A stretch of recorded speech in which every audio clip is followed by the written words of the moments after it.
Ready? Yep. Okay, these in this black bag are your covers for all your helm seats and for your helm. And we will put these on the boat before we leave, and we'll store the bag inside the cabin.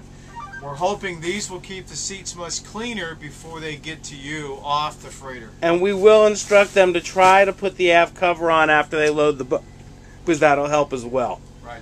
Figuring canvas covers are easier than anything else. Let's go in here. Okay. Okay, inside the head, these are all your switches for your lights. The head is pretty much set up correctly. It's a very simple process to do. To put water into the head, pull up on the handle. To flush the head, push it down. And that's all you have to do to use the head. There's also an exhaust fan in here which does exhaust outside the boat. Your shower is set up with a handle remote with the hot and cold, and it has a wraparound shower curtain. Let's stop it there. Electric. And there's no water in there.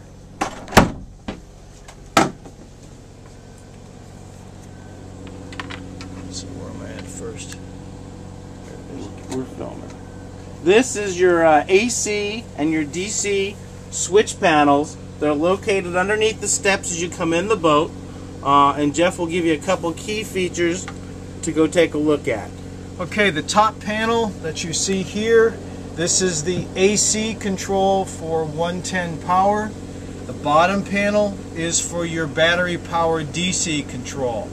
It's very self-explanatory. You leave on what you want on, you turn off what you want off. Okay? The main switch, this is the main breaker switch that turns on your air conditioning controls, your hot water, and your battery charger, stove, and so forth. This coffee maker switch that you see here turns on the galley outlet that's behind the door that we mentioned earlier. Okay? The battery charger control, of course, that is the most important on this panel. When you're plugged in, you always want to make sure that is on. The bottom controls, pretty much labeled. Cabin lights, DC stereo, DC television, refrigerator, your head, your waste pump out, your galley fans, and your fresh water pump. The breakers all the way across the bottom, as you can see, those are the main breakers for the outside of the boat. You have your breakers for your bilge pumps, your hour meters, your helm ABC, your engine meters, your house meters, and so forth. All the way down at the bottom, you'll see 4 red breakers or switches. These are an on-off position that turn on and off.